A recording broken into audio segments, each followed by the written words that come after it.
তাদের মধ্যে কী নিয়ে ঝামেলা এটা আমরা প্রথমে জানি না। তো আমরা ওই যে ওই সময় তো প্রচুর গরম ছিল, আমরা পুকুর পাড়ে ছিলাম, আমি, আমার বাবা, আমার আঙ্কেল। তো দেখি ওরা দাও তারপরে রোলার নিয়ে দৌড় ফেরে আসতেছে, আর কিছু লোক লাঠি নিয়ে আসতেছে। তো আসার পরে তো মহিলারা বাড়িতে ছিল, তারা চিল্লাচিল্লি শুরু করে দিছে, দাও লাঠি নিয়ে আসতেছে।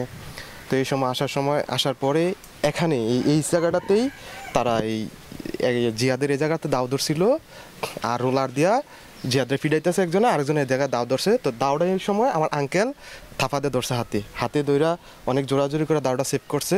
তো এদিকে আমি আর ছিল আমার বাবা ছিল, দুজনে জিয়াদের মধ্যে কয়েকটা ফিডা দিয়ে লাইছে, দেওয়ার পরে আমরা গিয়ে ধইরা জিয়াদের সেভ করে নিয়ে আমরা ঘরে নিছি। তো ঘরে নিয়ে ঘরে নেওয়ার পরে ওরা আবার ঘরে ঢুকার চেষ্টা করতেছে।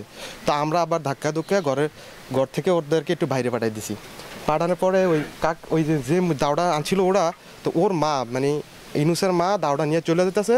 তো কাকা বলতেছে তোমরা দাওটা আনছো, দাওটা দিয়া যাও, কি লেগে দাওটা আনছো। তো কাকা একটু নিচে নামছিল, জিয়াদের বাবা নামাতে তারা ওদেরকে আমরা যে ওইদিকে ধাক্কায় ওইদিকে দিয়ে দিছি, নামাতে দৌড় ফিরে গিয়া জিয়াদের বাবারে আপনার যে মানে লাঠি দিয়া রোলার দিয়ে ফিটা শুরু করছে, ওদের হাতে যা ছিল তাদের ফিটা শুরু করছে। এই সময় জিয়াদের আব্বুরে বাঁচাইতে গেছিল, বাঁচাতে ওই জিয়াদের বোনের সহ এই জিয়াদের আম্মারে সবারই এই ইচ্ছা মতো পিটাইছে। তো এটা ছিল শামীম ছিল, ইনুস ছিল, ইনুসের ভাই ছিল, তারপরে ইনুসের আম্মা ছিল, ইনুসের বউ ছিল, ইনুসের ভাইয়ের বউ ছিল, মানে ওরা প্রায় 8-9 জনের মতো ছিল।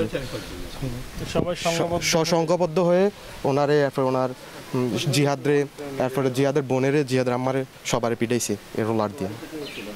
আমাদের বাড়িতে তখন কেউ ছিল না, ছেলের মধ্যে আমি ছিলাম আর আমার আঙ্কেল ছিল, আমার বাবা ছিল। আমরা যথেষ্টভাবে ছুটানোর চেষ্টা করছি আর কি।